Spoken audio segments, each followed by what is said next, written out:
인류의 역사를 살펴보면 꼭 뭐 어느 때라고 얘기하지 않아도 그렇게 시간이 흐르면서 문명이 발전하고 많은 것이 새롭게 변화되지만 기가 막히게 그 속에서도 반복되는 주기가 있습니다. 예를 들어 쉽게 좀 우리가 이해할 수 있는 부분을 살피자면 구약 성경에 나오는 사사기 같은 경우가 그렇죠. 하나님께서 약속의 땅으로 인도하시고 그곳에서 그냥 편하게 살기만 하면 될 줄 알았는데 하나님은 결코 힘들게 살게 하지 않으셨어요.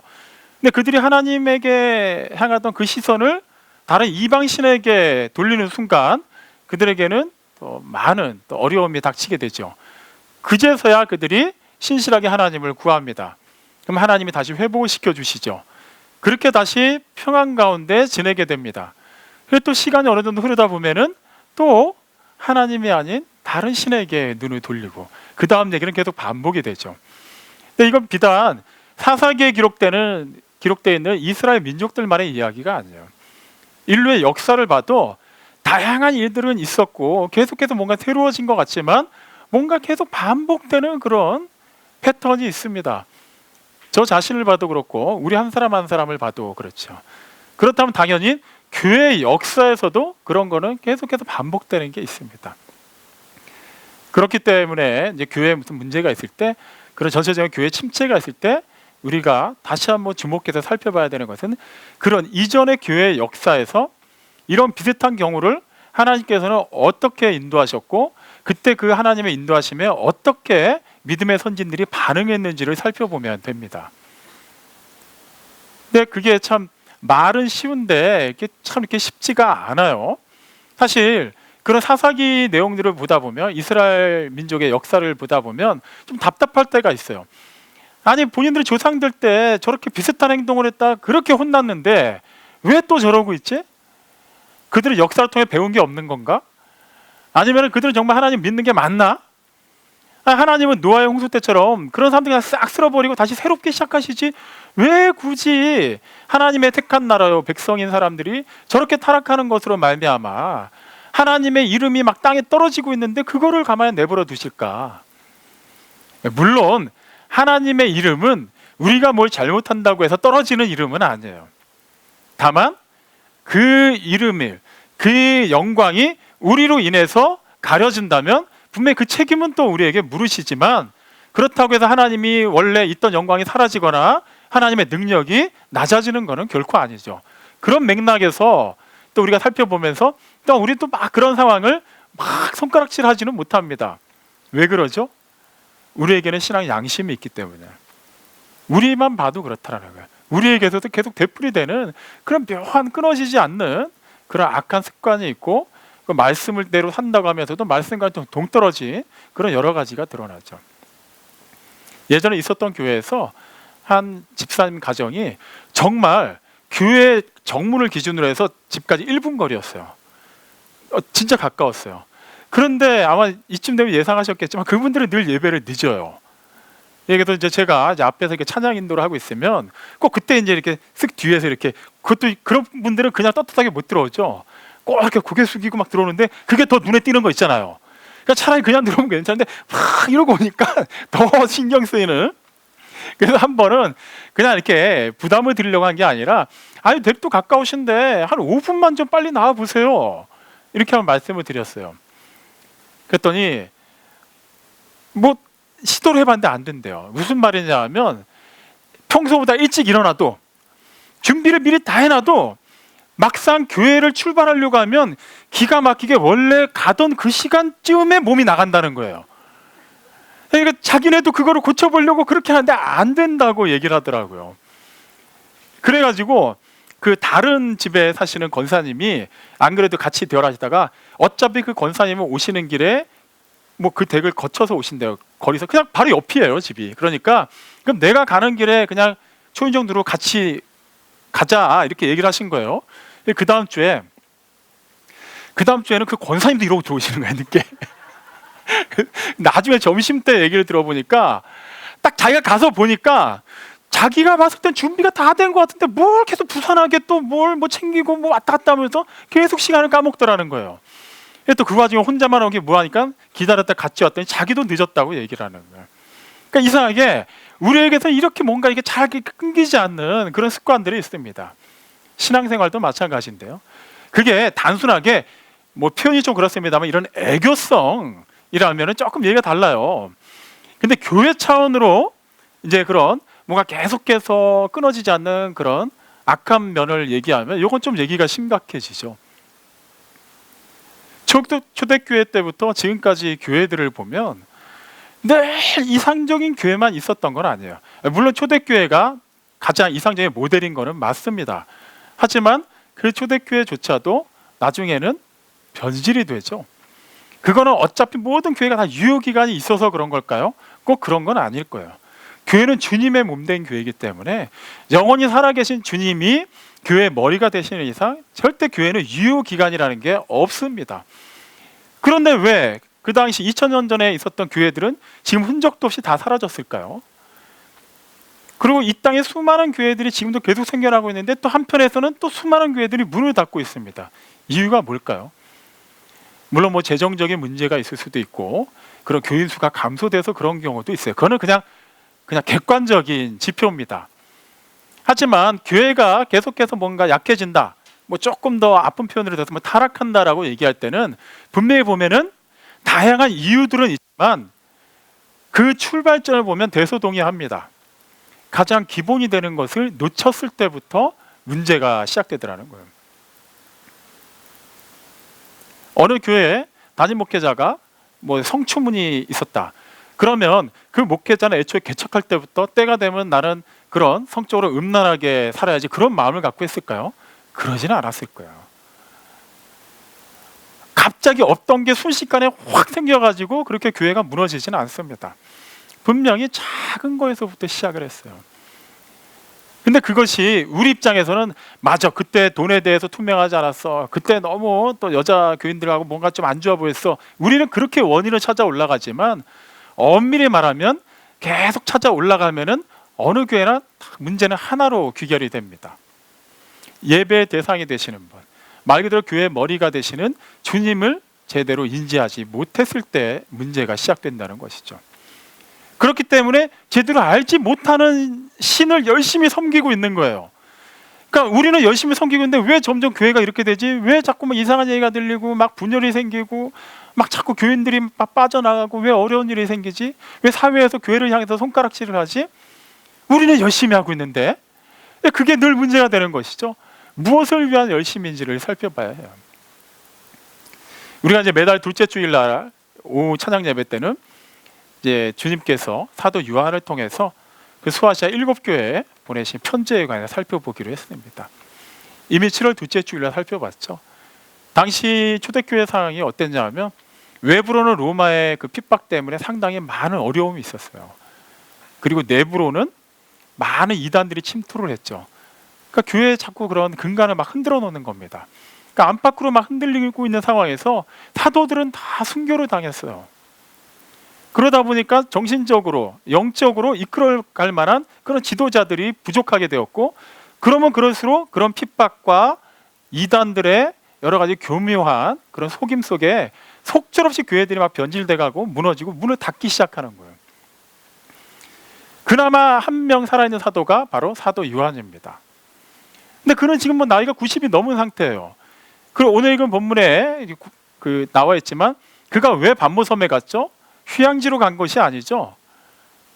그가 복음을 전하고 하나님의 말씀을 전했다는 이유만으로 그 또한 붙잡혀가지고 유배를 간 거예요.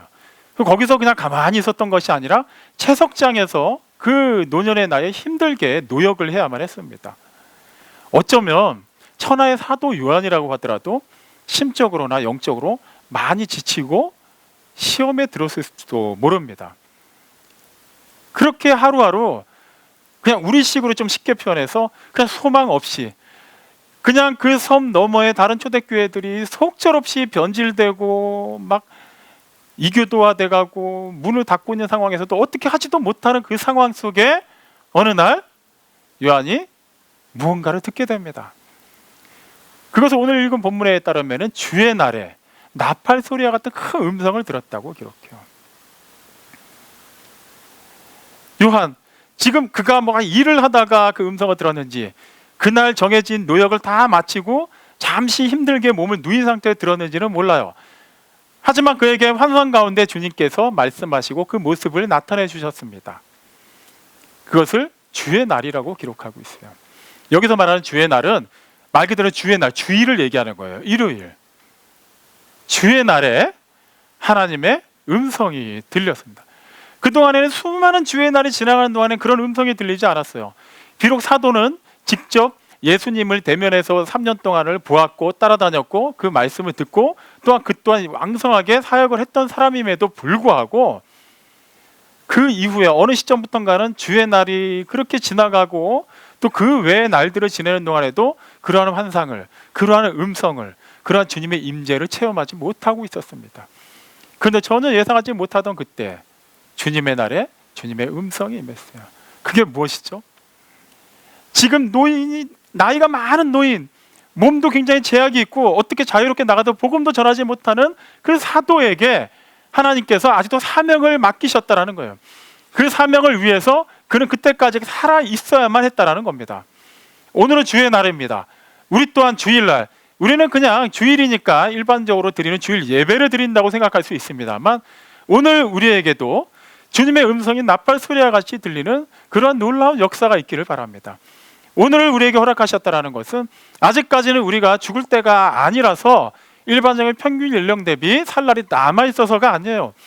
분명히 이 주의 날에 하나님께서 우리에게 하시고자 하는 말씀, 깨닫게 하시고자 하는 일이 있음을 분명히 알아야 될 것입니다. 자, 이제 그 맥락에서 살펴볼게요. 깜짝 놀랐겠죠? 나팔 소리 들어보셨나요? 뭐 여러 가지 소리가 있겠습니다만 분명히 그 반모섬에 어디에 있었는지는 몰라도 바닷가에 있었다고 하면은 뭐 기껏해야 뭐 파도 소리나 갈매기 소리 정도 들렸을까요? 만약에 그 숙소에 있었으면 상대적으로 좀 조용했겠죠. 그런 상황에서 갑자기 나팔 소리가 들렸으면 깜짝 놀랐을 거예요. 그래서 그가 그것을 확인하려고 뒤를 돌아봤습니다. 그런데 금촛대, 7 금촛대가 그의 눈에 먼저 들어왔어요. 오늘 그 요한계시록 1장 20절에 따르면은 그 7 촛대는 7 교회라고 얘기하고 있죠. 그러니까 그대로 대입을 하면 7 금촛대는 지금 사도 요한을 통해서 서신을 받아야만 하는 아시아에 있는 7 교회를 얘기하는 거예요. 그리고 그 7 교회뿐만 아니라 오늘날의 모든 주의 몸된 교회도 마찬가지입니다. 그게 왜 가능하냐 하면 사사시대에 그렇게 뺑뺑이를 돌면서 하나님의 말씀을 안 듣던 이스라엘 민족 때나 초대교회 때나 지금 이때나 시대는 바뀌었고 여러 가지 상황은 완벽하게 바뀌었다고는 하지만 하나님은 동일하시기 때문이에요. 하나님께서 그 시대 교회에 말씀하셨다면 그 말씀은 지금도 살아서 이 시대 교회에도 하시는 말씀입니다. 자, 그런 맥락에서 한번 살펴볼게요. 자, 다시 아까 처음에 했던 얘기를 확인하고 넘어가는 게 좋겠습니다. 교회들이 계속해서 타락해 간다, 문제가 있다고 할 때는 결과적으로 여러 가지 이유가 있음에도 불구하고 공통적인 하나의 문제가 있다고 했어요. 그것은 예배 받으시는 분에 대한 정의가 완전히 흐트러졌기 때문이에요. 누구를 믿고 있는지가 너무 불명확해졌기 때문입니다. 그냥 내가 믿고 싶은 신, 나한테 익숙한 신, 내가 좀 더 편안하게 생각하는 예배 공간에서 어쨌거나 성경을 기반으로 해서 선포되어지는 그분을 믿는 것이지 어떠한 상황이든 상관없이 살아서 역사하시고 지금도 나를 통치하시고 운행하시며 말씀하시는 그 하나님에 대한 기준이 너무 모호해지기 시작했어요. 그러다 보니까 사람들은 점점 하나님의 말씀을 사람의 관점으로 해석을 하기 시작합니다. 하나님의 말씀 그대로 전하게, 그대로 듣게 해야 되는데 우리 스스로가 먼저 기준을 정해놓는 거예요. 내가 하나님이라면 이렇게 할 것 같은데. 그런 생각도 물론 금해야 되지만 그 생각 정도 들었다면 거기서 끝내야 되는데 거기에서 생겨진 작은 물음표가 커지면은 어떻게까지 얘기가 가죠? 이 상황이면 하나님 이렇게 하셔야 되는데 하면서 하나님의 멱살을 잡기 시작합니다. 마치 베드로가 예수님께서 내가 이제 박해를 받고 십자가에 달려 죽어야 되겠다라고 얘기했을 때 베드로가 예수님을 붙잡고 당신이 이제 와서 우리한테 이러면 안 되지라고 얘기한 것과 똑같은 상황이 되는 거예요. 그런데 그 물음표마저도 거기서 끝내지 않으면 결국에 어떤 느낌표를 찍게 되냐 하면, 그래, 이거는 하나님 뜻이야 하면서 나의 뜻을, 우리의 뜻을, 그 교회가 지향하는 바를, 그 목회자가 원하는 바를 하나님의 뜻이라고 그냥 치부해 버립니다. 그리고 그냥 그렇게 다 그냥 이게 하나님 뜻이라고 따라가자고 얘기해요. 딱히 나에게 손해되는 게 아니면 그냥 그런갑다 하고 그냥 따라가는 거예요. 그렇기 때문에 우리는 예배의 대상이 되시는 분이 어떤 분인지를 알아야만 합니다. 아시아의 7교회도 그 주님이 누구신지를 알았고 그분에 대한 살아있는 말씀을 들었기 때문에 교회가 생겨났지만, 결과적으로는 그분에 대한 그 형상을 잃어버리고 그분에 대한 그 모든 성경적인 기록을 자신들이 인위적으로 해석하기 시작하면서 점점 교회가 본질에서 멀어져 가게 됐던 거예요. 그렇기 때문에 사도 요한이 그때 그 환상 가운데 본 주님의 모습을 통해서 우리는 어떤 주님을 믿고 있는지를 확인해 볼 필요가 있습니다. 다시 금촛대로 돌아가 보겠습니다. 주님께서 교회를 금촛대로 비유했다. 촛대가 다 금으로 만든 게 아니에요. 이 시대 이렇게 우리 문화권에서 이렇게 촛대를 쓰는 경우는 흔치는 않습니다만, 그래도 성서 그림이나 사진 중에 7 이렇게 촛대를 보신 적이 있을 거예요. 자, 그런 촛대 다 금으로 만들지는 않습니다. 그런데 요한이 환상 중에 본 촛대는 금촛대예요. 그리고 그것을 교회라고 주님이 말씀하셨어요. 그렇다면은 그 촛대 값어치가 있다는 건가요? 없다는 건가요? 단순하게 물리적으로 얘기해도 엄청난 값어치예요. 금촛대잖아요. 만약에 나에게 촛대가 지금 2개가 있어요.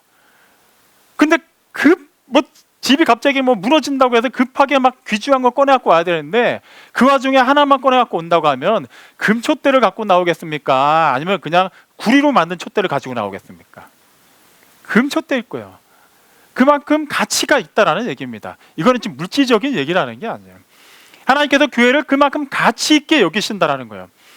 비록 이제부터는 에베소 교회를 시작해서 막 교회들의 그런 타락한 모습, 변질된 모습, 첫사랑 잃어버린 모습에 대해서 막 책망을 하실 거지만, 그럼에도 불구하고 그 책망은 미워서 저주하기 위해서 하는 책망이 아니라 사랑하기 때문에 아낌없이 전하시는 말씀이라는 것을 미리 암시하는 것이죠. 우리도 이 시점에서 먼저 감사해야 되는 것은 우리가 몸담고 있는 이 공동체, 교회도 하나님께서 참으로 귀하게 여기신다는 거예요. 단지 그냥 막연하게 주님의 핏값으로 산 교회, 그건 물론 막연한 건 아닙니다만 우리는 그런 거를 그냥 특별한 감동 없이 기도할 때나 이렇게 얘기할 때 많이 표현하죠. 하지만 정말 그렇게 귀하게 여기신대요. 자, 그렇다면 그렇게 귀하게 여기시는 주님이 어떤 분인지 조금 더 자세히 한번 들어가 보겠습니다. 금촛대가 보였어요. 자세히 보니까 금촛대 사이로, 그러니까 촛대가 있으면 그 뒷면에 이제 서 계신 거겠죠. 인자 같은 이, 주님을 말씀하시는 거예요. 예수님이죠. 인자 같은 이가 땅에 끌리는 옷을 입고 다음에 금띠를 두르고 있다고요. 이거는 단지 그냥 무슨 옷을 지지 끌고 이렇게 가슴에다 띠를 둘렀나 보다, 이런 막연한 형상이 아닙니다. 이것은 레위기 16장 4절에서 보면 대제사장의 의복에 관한 그런 규례를 하나님이 주신 게 있어요. 거룩한 세마포로 옷, 바지, 그 다음에 관을 쓰고 세마포 띠를 가슴에 두르게 하십니다. 이제 그것을 연상하게 하는 것이죠. 다시 말하면 우리 주님, 우리가 믿는 주님은 바로 대제사장이 되신다는 거예요. 히브리서의 대제사장이 되시는 주님에 대해서 많은 기록이 나와 있죠. 그분은 우리의 연약함을 동정하지 못하실 분이 아니에요.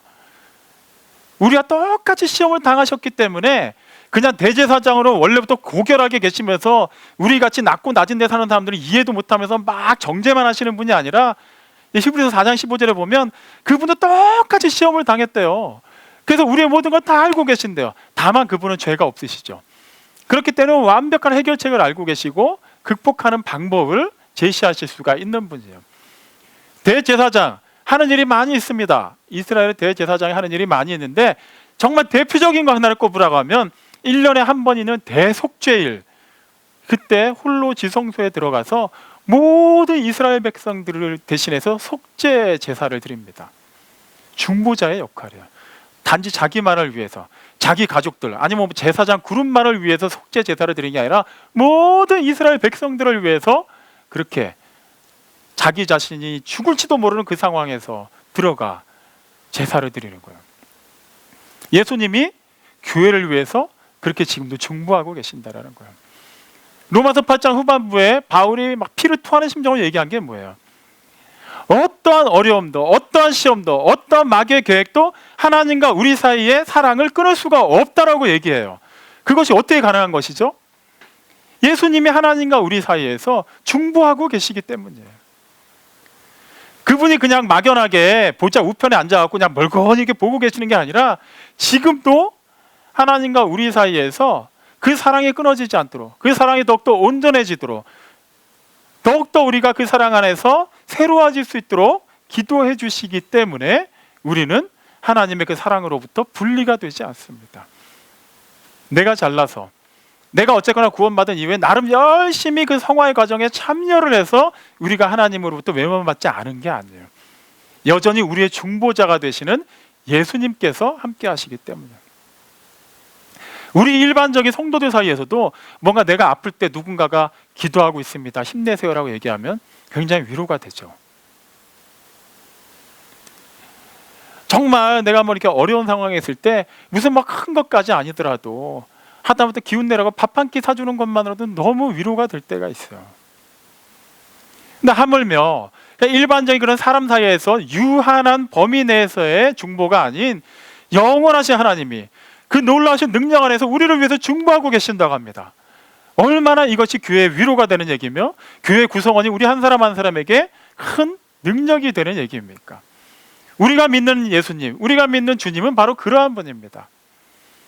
근데 요한이 만약에 거기서만 기록을 멈췄다면 어쩌면 우리는 더 믿음에서 멀리 떨어질 수 있었을 거예요. 어차피 예수님이 하나님과 우리 사이의 관계가 끊어지지 않게 기도해 주시는데 우리 뭐 그냥 막 살지 뭐. 그래도 예수님이 알아서 기도해 주시는데 말이야. 그렇게 될 수 있잖아요. 그래서 또 요한은 계속해서 본 모습을 기록합니다. 근데 자세히 보니까 그 머리 그리고 그 털이, 그 희기가, 그 흰 색깔이 양털보다, 흰 눈보다도 더 희다고 기록하고 있어요. 그래서 단지 예수님이 막 백발의 무슨 막 노인 같은 이미지 그걸 얘기하는 게 아니에요. 그만큼 순결하고 거룩하심을 얘기하는 겁니다. 이 부분도 우리는 잘 살펴봐야 돼요. 그렇지, 우리 주님은 순결하시지, 거룩하시지. 근데 우리는 완전하지 못해. 그래도 어쩌겠어. 우리는 불완전한 인생이고 어쨌거나 그 완전한 삶을 위해서 하루하루 갈 뿐이야. 그래, 주님은 주님이고 우리는 우리야. 그런데 나 같은 이런 죄인, 나같이 이렇게 어두운 가운데 있는 사람, 나같이 이렇게 순결하지 못한 사람을 사랑해 주시고 구원해 주시니 너무 감사하구나. 이것만 해도 대단한 믿음의 고백이 됩니다. 하지만 주님께서는 본인은 원래 그런 존재이고 우리는 그렇지 않기 때문에 이건 어쩔 수가 없구나라고 얘기하시지 않았어요. 산상수훈의 말씀에 보면 마태복음 5장 48절에서 이렇게 얘기하시죠. 하늘에 계신 너희 아버지께서 온전하심과 같이 너희도 온전하라라고 얘기하세요. 너희가 정말로 하나님을 아버지라 부르려면, 아버지라 부른다면, 아버지라고 믿는다면 당연히 그 아버지의 속성을 닮아서 너희 또한 아버지가 온전하시니까 너희도 온전해야만 한다라고 얘기하시는 거예요. 베드로전서 1장 16절에서도 마찬가지죠. 주님께서 베드로 사도를 통해서 말씀하신 것은 내가 거룩하니 너희도 거룩하라라고 얘기해요. 우리 입장에서는 아니 사실 우리는 거룩해질 수가 없잖아요. 아시잖아요. 왜 그러세요? 막 우리를 막 너무 힘든 막 율법의 세계로 끌고 가시려고 하는 건가요? 그건 아닌 것 같은데요. 주님이 거룩한 거 우리가 인정해 드릴 테니까 우리는 우리대로 좀 있게 내버려 두세요. 그래서 아주 막 나가지는 않겠습니다. 이게 우리의 솔직한 심정인데 주님께서 원하시는 건 그게 아니에요. 야고보 사도도 얘기하죠. 4장 4절에 보면 세상과 벗되고자 하는 것, 세상과 친구 되고자 하는 것, 세상과 똑같이 가고자 하는 것은 하나님과 원수됨을 너희가 알아야 된다. 너희가 하나님의 자녀인데도 불구하고 예수 그리스도를 따르는 그리스도인에도 불구하고 세상과 똑같다면 너희는 이미 하나님과 원수되기로 작정한 것이다. 그렇게 살아서는 안 된다라고 얘기하세요. 주님의 그 희기가 너무나도 하얗고 거룩하고 순결하다는 것은 우리 또한 우리가 믿는 주님이 그런 주님일 뿐만 아니라 그러한 주님을 따라서 그렇게 살아야 된다는 거예요. 물론 우리의 의지로는 안 됩니다. 우리가 아무리 깨끗이 씻는다 해도, 우리가 아무리 뭐 100일 기도 1000일 기도를 한다 해도 그것으로는 완전해질 수가 없어요. 그렇기 때문에 우리에게는 성령 하나님의 도우심이 필요한 것이죠.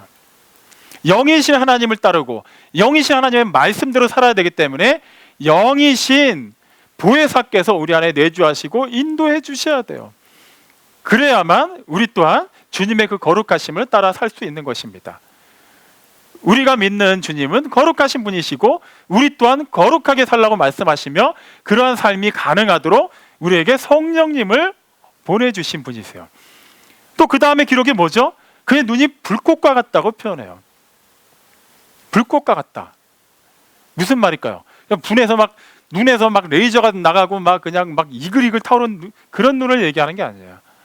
그 눈으로는 모든 것을 감찰할 수 있다는 얘기예요. 다 볼 수 있다는 얘기예요. 그 앞에서 어떠한 것도 숨길 수 없다라는 얘기입니다. 마태복음 10장 24절에도 분명히 얘기하죠. 예, 감추어진 것이 드러나지 않을 것이 없고 숨겨진 것이 알려지지 않을 것이 없다. 주님의 그 불꽃 같은 눈앞에서는 어떠한 것도 숨길 수가 없습니다. 우리 스스로는 이 정도만 해도 거룩한 걸로 칠 수 있겠다. 다른 사람보다 나는 좀 더 순전한 믿음 생활을 한다라고 하지만 여전히 우리 안에 하나님의 원하시지 않은 그런 오염된 영적인 찌꺼기가 남아있다면 주님의 그 불꽃 같은 눈으로는 다 보고 계신다라는 거예요.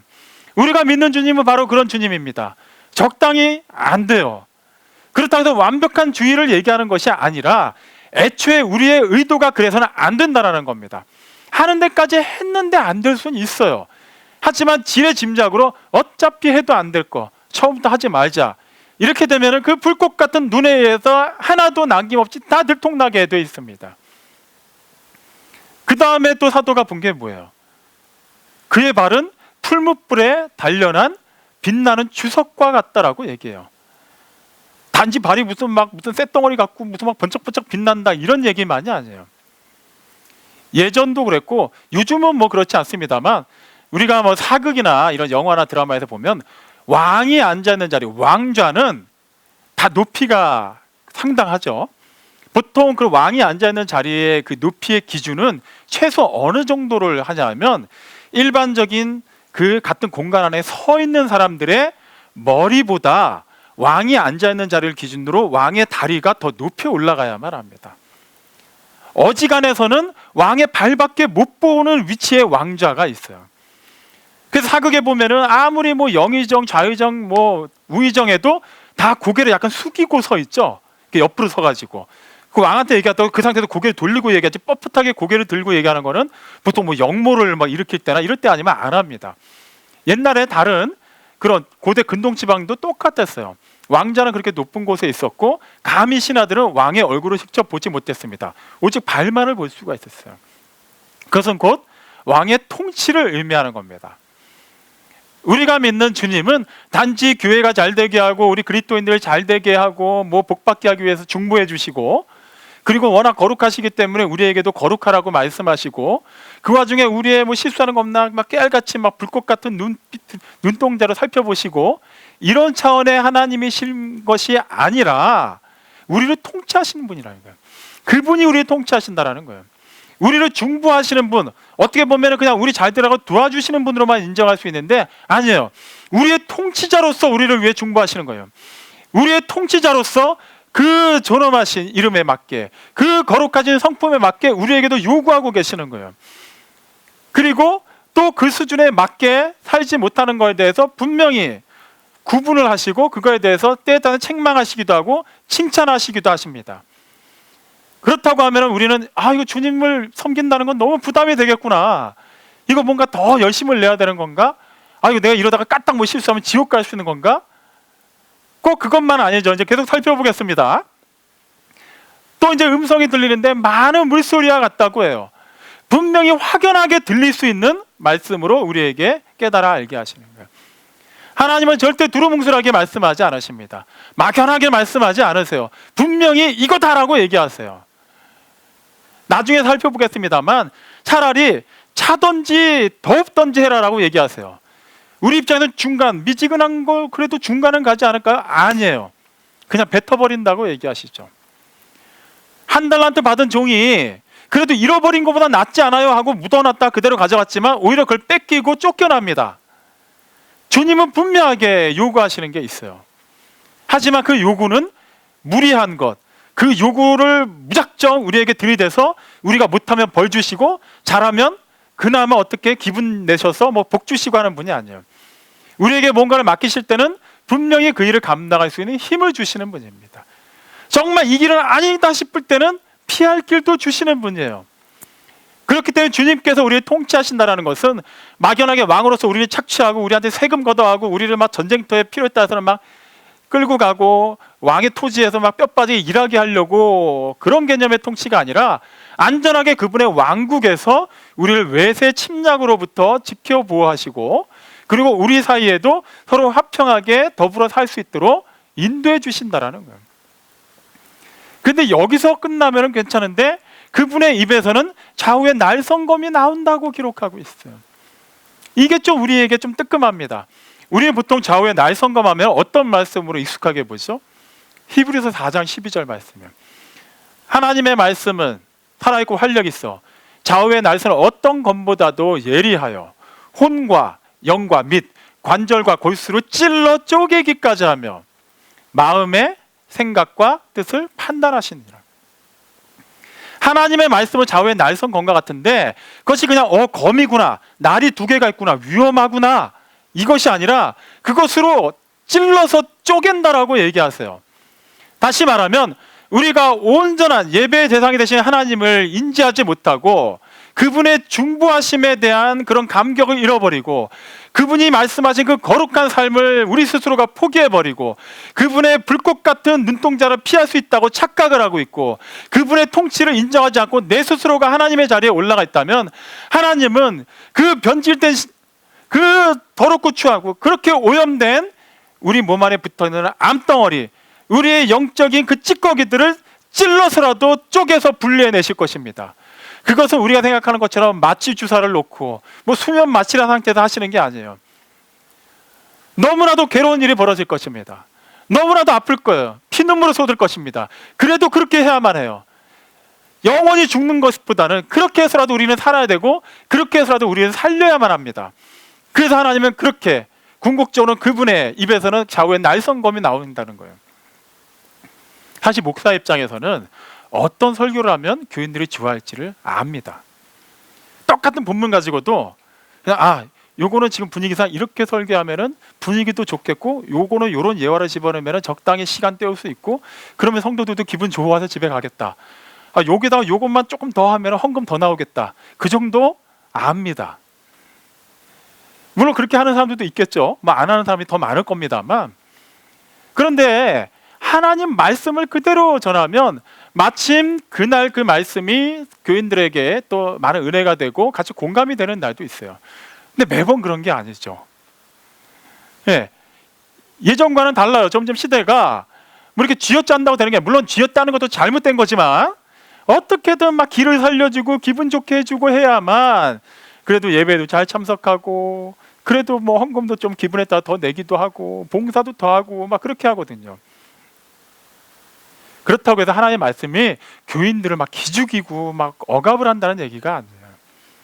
말씀이 하나님 중심이 아니라 사람을 중심으로 할 때 그런 문제가 생길 수 있다는 것이죠. 그럴 때 하나님은 분명히 그거에 대해서 책망하실 뿐만 아니라 더 그 도로 넘어가면 찔러서 쪼개서라도 다시 한번 회복시키실 겁니다. 노년의 사도, 소망도 없이 밤모섬에 유배되어서 그냥 하루하루 그냥 살아있으니까 사는 것처럼 그렇게 지내던 사도에게 하나님께서 그러한 모습으로 나타나셨어요. 그렇기 때문에 그가 반응한 것은 땅에 엎드려 죽은 자와 같이 됐다고요. 왜요? 그분의 얼굴이 해와 같이 힘차게 빛났기 때문이라고 합니다. 그 영광의 빛 앞에서 완전히 자기의 죄가 다 드러나고 나니까 너무나도 두려운 나머지 그냥 죽었다 생각하고 엎드린 거예요. 그러면 하나님을 만나는 것은 우리에게 재앙이 되는 건가요? 우리라고 죄 안 짓는 사람이 있나요? 떳떳한 사람이 있나요? 아무도 없거든요.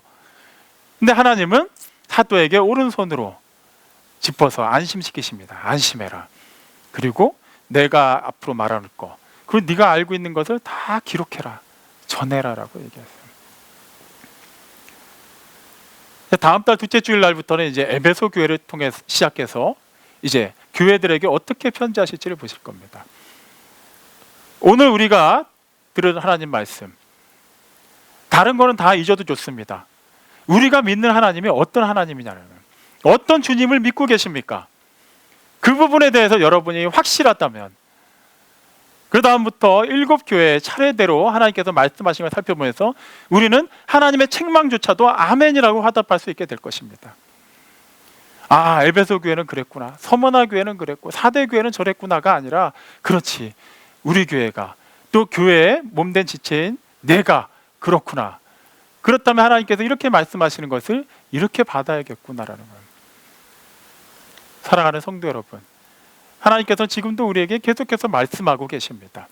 그래서 막연하게 우리가 오늘 순서 짜서 읽는 성경 말씀만이 아니에요.